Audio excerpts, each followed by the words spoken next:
Vijay politics లోకి వచ్చి CM గా వచ్చేసాడు. ఇప్పుడు మన తెలుగు స్టార్స్ కూడా వాళ్ళ హీరోస్ ని వాళ్ళ ఫ్యాన్స్ అయితే నువ్వు కూడా పాలిటిక్స్ లోకి రావచ్చు కదా, నువ్వు కూడా ప్రచారం చేయొచ్చు కదా, నువ్వు కూడా సీఎం అవ్వచ్చు కదా అని చెప్పి కామెంట్స్ అయితే చేస్తున్నారు. వాళ్ళ మీద మెమ్స్ పోస్టులు కూడా వేస్తున్నారు. రియల్ గా మన తెలుగు స్టార్స్ కి ఏ హీరోకి పాసిబుల్ అవుతుంది వాళ్ళ పాలిటిక్స్ లోకి వచ్చి గెలిచే అవకాశం ఉంటే జెన్యూన్ గా మాట్లాడుకుందాం. ఫస్ట్ ప్రభాస్ గారి గురించి మాట్లాడదాం. సో విజయ్ రేంజ్ లో క్రేజ్ ఉంది. సో తను పాలిటిక్స్ లోకి వస్తే ఎటువంటి ప్రచారాలు చేయకుండానే సీఎం అయిపోతాడు అని చెప్పి అంటున్నారు. జనరల్ గా అది కుదురుతుందంటే అసలు జరగదు. అది ప్రభాస్ అనేది ఒక పాన్ ఇండియా స్టార్, ఒక తెలుగు సూపర్ స్టార్, ఇవన్నీ అక్కడ వరకే. జనాల దగ్గరికి వెళ్ళి ఓట్లు అడిగే దగ్గర ప్రభాస్ కి అంత కమాండ్ అయితే లేదు. సో ప్రభాస్ వల్ల అయితే కుదరదు. అండ్ లిస్ట్ ఇంకొక పేరు కూడా వినిపిస్తుంది, అల్లు అర్జున్ గారు. అల్లు అర్జున్ గారు రీసెంట్ గా వైఎస్ఆర్పీ పార్టీ అయినా ఒక ప్రచారం చేయలేదు, కానీ తన ఇంటి దగ్గరికి వెళ్ళి అక్కడ వైసీపీకి ఓట్ వేయండి అన్నట్లు, తనకి ఓట్ వేయండి అన్నట్లు ఒక వీడియో బయట వచ్చింది. సో అల్లు అర్జున్ కి పాసిబిలిటీ ఉందా? అల్లు అర్జున్ కూడా క్రేజ్ బాగా పెరిగింది ఈ మధ్య. సో తను కూడా జనాలకి తను ప్రచారాలు చేస్తే జనాలు తనకు నమ్మి ఓటేస్తారా? కుదరని పని అదే. రామ్ చరణ్ గారు ఇప్పుడు పాలిటిక్స్ లోకి వచ్చే అవకాశాలు లేవు. ఒకవేళ వచ్చినా కూడా కమాండ్ కూడా రామ్ చరణ్ కి అయితే జనాలతో పాలిటిక్స్ లో అయితే ఉండదు అని చెప్పి నేను అనుకుంటున్నాను. ఇంకా ఫైనల్ గా తెలుగు ఫిలిం ఇండస్ట్రీ నుంచి అటు మహేష్ బాబు గారు చాలా సేవా కార్యక్రమాలు చేస్తాడు, కానీ తన పాలిటిక్స్ లకు తన ఓట్ అయ్యాడు కాబట్టి పాలిటిక్స్ దూరంగానే ఉంటాడు. ఒకవేళ వచ్చినా కూడా గెలుస్తాడంటే తను కూడా గెలవాడు. ఇంకా మిగిలింది ఒకే ఒక స్టార్, ఎట్లా పవన్ కళ్యాణ్ వచ్చేసాడు కాబట్టి, జూనియర్ ఎన్టీఆర్ గారు. సో ఈ వీడియో మొత్తం ఎలివేట్ చేయడానికి జూనియర్ ఎన్టీఆర్ గారిని ఎలివేట్ చేయడానికి నువ్వు చేస్తున్నావు నాకు తెలుసురా అని మీరు అనొచ్చు.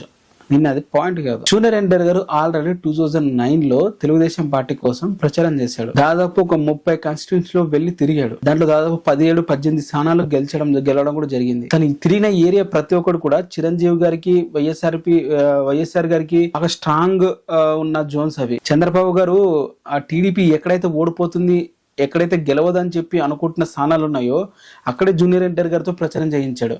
దాదాపు 18 సీట్లు 16 సీట్లు గెలిపించాడు పార్టీకి. సో జూనియర్ ఎన్టీఆర్ గారికి కమాండ్ అనేది ఉంది. కమాండ్ అని ఎందుకు అంటున్నా అంటే, విజయ్ గారి స్పీచ్లు చూడండి, లేదు పవన్ కళ్యాణ్ గారి స్పీచ్లు చూడండి, లేకుంటే రేవంత్ రెడ్డి గారి స్పీచ్లు చూడండి, లేకుంటే ఒక చంద్రబాబు గారి స్పీచ్లు చూడండి. ఒక లీడర్స్ వాళ్ళ కమాండ్ ఎలా ఉంటుంది, మాటల్లో జనాన్ని ఆకట్టుకునే విధంగా ఉండాలి. మనం ఏదైనా మాట చెప్తే వాళ్ళ నుంచి అరే వీడు మన లీడర్ రా అని చెప్పి రావాలి. ఒక ఫిలిం స్టార్ గా వచ్చి నేను మాట్లాడేసి నాకు ఓట్లు వేయండి అంటే వాళ్ళు వెయ్యండి. అంటే అలానే ఒక స్పీచ్లు ఇస్తున్నప్పుడు నేను అది చేస్తాను ఇది చేస్తానని చెప్పేదానికంటే కొన్ని ఉదాహరణలతో ఎక్స్ప్లెనేషన్ అయితే చెయ్యాలి. ఫర్ ఎగ్జాంపుల్ విజయ్ గారు చాలా తన మీటింగ్ చూడండి, అపోజిషన్ తిట్టడం కన్నా తను కొన్ని వాక్యాలు చెప్పేవాడు తమిళ్లో, కొన్ని ఉదాహరణలుగా.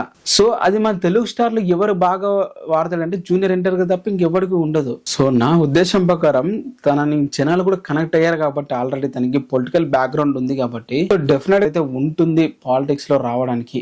మిగతా స్టార్ హీరోస్ కూడా ఉంటుంది, సీట్లు తెచ్చే విధంగా అయితే ఉండదు ఒకవేళ వాళ్ళు పాలిటిక్స్ లోకి వచ్చినా కూడా. అండ్ జనాల్లో అంత కమాండ్ ఉండాలి. ఒక క్రేజ్, విజయ్ గారు ఒక్క క్రేజ్ అండ్ తన ఫ్యాన్స్ వల్ల గెలిచాడంటే మీ మూర్ఖత్వమే. 1,70,00,000 మంది ఓటేశారు దానికి. ఓన్లీ తన మూవీ చూసేవారు కన్నా ఎక్కువగా స్థాయి అది అసలు ఓటేసిన వాళ్ళు. అండ్ అలాగే లేడీ ఫ్యాన్స్ అండ్ లేడీ ఓట్లు కూడా మనం అయితే ముందు పెట్టుకోవాలి. ముఖ్యంగా వాళ్ళే మనకి ఒక ఓట్లు రావాలంటే. విజయ్ అది ఉంది కాబట్టి కుదిరింది. ఇప్పుడు రేపు జూనియర్ ఎన్టీఆర్కి వచ్చినా కూడా అది ఉంటుంది. ప్రజల్లోకి వెళ్ళాలి, ఫ్యామిలీలోకి వెళ్ళి ఇంకా నా మోటివ్ ఏంటనేది చెప్పాలి. విజయ్ గారి 10 మూవీస్ చూడండి చివరగా వచ్చినవి. ప్రతి మూవీలో కూడా ఏదో ఒక సోషల్ మెసేజ్ ఇస్తూ ఏదో ఒక పొలిటికల్ టచ్ ఉండేటట్లు చూసుకున్నాడు. 10 years గా 10 మూవీస్ తను రుద్దడం స్టార్ట్ చేశాడు జనాలకి, నేను ఒక లీడర్ ని రాబోతున్నా అన్నట్లు. అలాగా మన స్టార్ హీరోస్ కూడా రుద్దితే తప్ప ఇది కుదరని పని. జూనియర్ ఎన్టీఆర్ అయినా కానీ ప్రతి ఏ స్టార్ అయినా కానీ. మీరేమంటారు దీని మీద కింద కామెంట్ చేయండి.